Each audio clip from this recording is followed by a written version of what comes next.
Hey everybody, this is Dan from the Geek All Stars, or if you're from the Frog Pants channel, listen to us, Dan the Board Game Man. Wanted to do another unboxing. I like to do these quick unboxings every now and then. This is a new one from Toy Games called Fall of Lumen.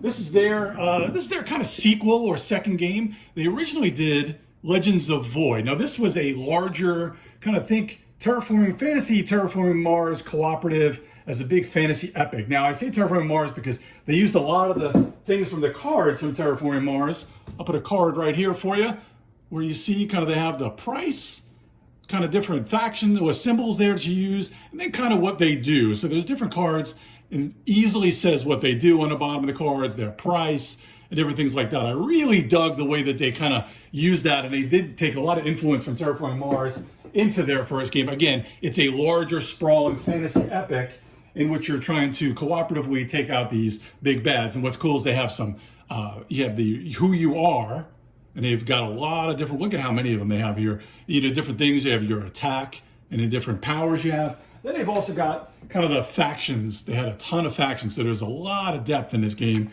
of things that you can do there as far as the different ways where you start and what you can do. So I really like that about Legends of Void. But this is not about that. I just wanted to give you a little bit of a background on the company about what they have done. This one, Fall of Lumen, I took the plastic off because nobody wants to see you unbox plastic. So I haven't seen what's in here yet, but I have read the rules, so I do know what's going on. This one is more of a deck building game, and they took a little bit of influence from from Lost City of Arnak, or Lost Ruins of Arnak. I absolutely love Arnak, one of my favorite games of that year. I think it was the game of the year I had that year, but that's where they took a lot of this kind of deck building feel to it. They're going to have a solo mode to this game. They're going to have also they're going to have a cooperative mode, a solo mode, and then a competitive mode. Not going to be any take that because they don't really like to take that as far as not really as much fun to them, which is something I really like. So I really wanted to check this one out. And this is going on Kickstarter, I believe, late this September or late this month. And I haven't seen anything that's in this yet. And also haven't played, but I did read the rules, so I know a lot about what's going on here. So let's talk here about Fall of Lumen and we'll see what we've got. So like I said, you're going to be basically trying to take down, which is basically the city of Lumen or the Citadel of Lumen, which is kind of that city in the sky. And it's like kind of the sequel to Legends of Void. So you've taken out the Void, now you've got to take out you got to take Lumen out. This is their rule book. It reads very, very well. This is an Italian publisher. I am Italian by descent, so I absolutely already love the publisher. But so a lot of this has to be translated, and they've done a pretty good job. This is an early version of the rule book. Obviously, they did a very good job. It does read very, very well. There's a lot of good examples, and if you can see, kind of on here towards the end, work in progress. So they are doing a lot of this. Again, this is going to be on Kickstarter, so there's got a little bit of more, that they're going to be doing here. This is your player aid here. Now you see here they've got different resources that you're going to be getting. You're going to be getting these symbols and resources to be able to do different things in the different areas of the board in which you're going to be kind of trying to get the keepers back. So you're going to be doing a lot of things moving around a board, using these different symbols to unlock or to get some of your dudes on onto the map and then turn them in for different areas. But anyway, and this is different things that you can do. The different actions throughout the game and very good symbols. They all make really good sense. When I was reading the rulebook, everything looks really good. I mean, it looks like it makes a lot of sense. There's the flow of the game where there's income and then different actions you can do. They've got challenges here. Like I said, the challenges, you're going to be turning in some of these symbols or getting those resources into symbols and acquiring. This is kind of the void. This is kind of something you don't really necessarily, I believe this is a bounty that you're going to end up getting. You don't want too many of those, and you end up getting bad Lumen cards in there. But anyway, you're doing a lot of these things to be able to succeed a little bit more. So they have two of those in the box here. This is this looks like here. I believe this is the kind of the main part of the main board. Over there, it tells you like different things that you can do as far as your actions once you pass, different things that you can do then, and what you have to. And as you pass, you get another kind of an action where you can either get some more resources, save one of your kind of resource symbols to next, get a couple of gold, or get rid of, I believe you can, get rid of a bounty there or get a gold. And it tells you different things here. And this is going to be the kind of the main center area of the map. And some nice, amazing art on the back there, as you can see. Here's another part of the map. This is a larger area of the map here. The main map that you're going to be doing a lot of things. So you're going to be going between these different areas of the map. And on each one of them, you'll be able to do things where you could turn into symbols to get a Glisi. I guess that's kind of a, another part of resource. This is mana over here. There's different traits. You can go to this areas. You can go pick up a trait, which are going to be cards. So like I said, it is deck building. You'll have 5 cards each turn that you'll be able to kind of use, one per, basically per action. You're going to, the whole round, there's 6 rounds. The whole round is going to be basically going around the table, doing the different actions. These are different things that you can get. Some things will stay in front of you, like trinkets and such, and other things will be artifacts will stay in front of you once you get them out, and spells. I may get some of these rules wrong, so I apologize. Again, a lot of this is in flux as far as, before the Kickstarter, and hopefully I remember enough of it. But anyway, you got all these things you're going to be doing to be able to get through the map, to be able to acquire, different resources. And here's another way that you can play there. We've got the void in the middle there. But this is going to be, I believe this is the main side where it has the different places where you're going to be able to pick up spells here, trinkets, traits, and also artifacts. You're going to have to go to the different areas and turn into different, between gold and other resources. Here are the different places. You'll have these that you're going to be, when you're turning in your guys and unlocking a keeper, you're going to be getting either a one-time action, or you'll be getting kind of you see the hand there, that's going to be an income each round, or there's going to also be other things that you can do. Basically, if you've got 2 mages, you'll be able to get something for once you do that. Or this one here, when you trade, you'll be able to get, I believe that's dark matter or one of them. Again, a lot of these different places that you can go when you're turning in on the map. These are all the different areas where you're going to try to get, putting your guys or your keepers on there, or your meeples on there to get the different rewards. Here are some of the, as you're playing the game, you'll get some of these treasure chests that you'll be able to unlock and get basically rewards for them. These are some of the different resources. As you see, you could use, they have multi-use cards. So you're going to be discarding cards, either getting some of these resources, or you're going to be playing the cards for what they're using. And that's just kind of ways that you can track your different resources through there.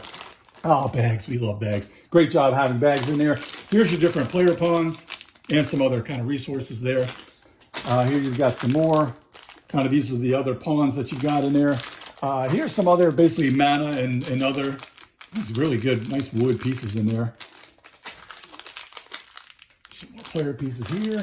Here's your, this is, I think it's called the Jalisi or something along those lines. I can't remember. Yeah, I'm sorry, Genasi is what it's called there. And you've got these different flags. You use the flags in the initial game to kind of put your outposts on there. But here you'll be able to use these flags to basically shows you whether you've used up your player action, because each player, each time each round you'll be able to use your player action the one time.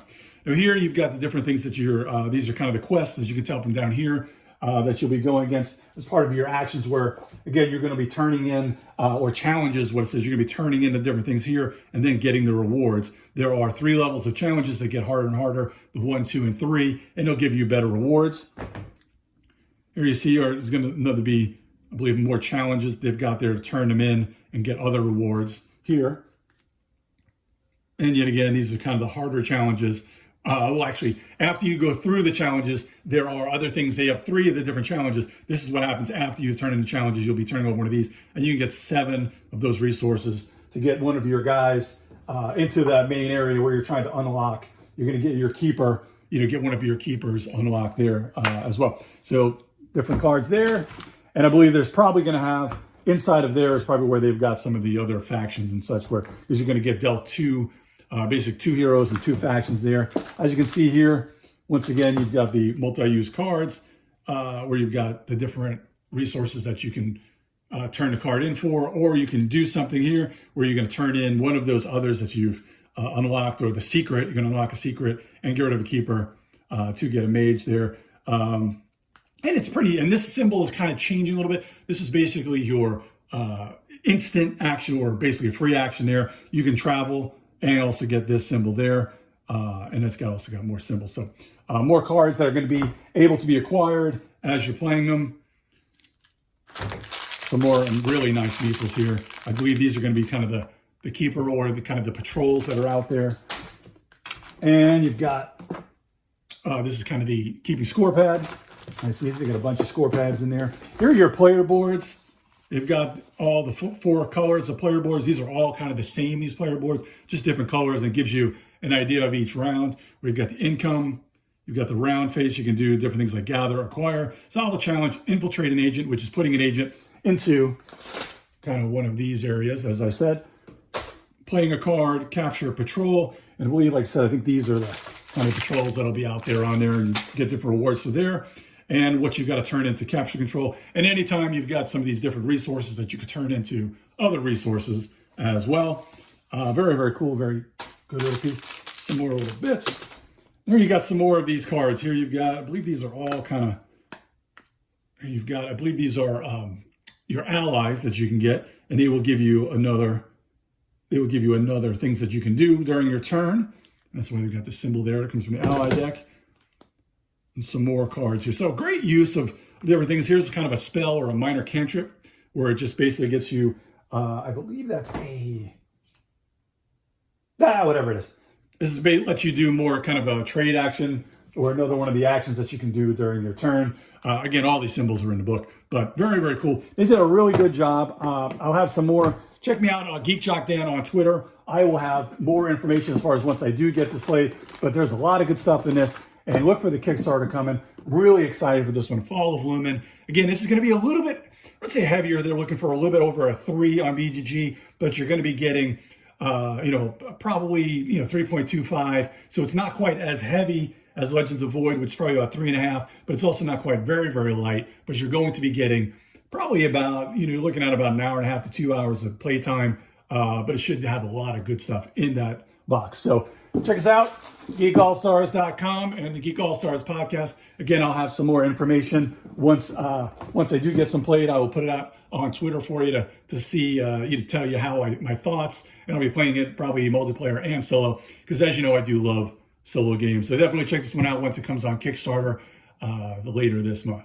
Take care and look for more unboxings and our podcast. I'll be doing some more stuff on the on this YouTube channel in the future. So anything you'd like to see out of me, just drop me a line at Geek Jock Dan on Twitter.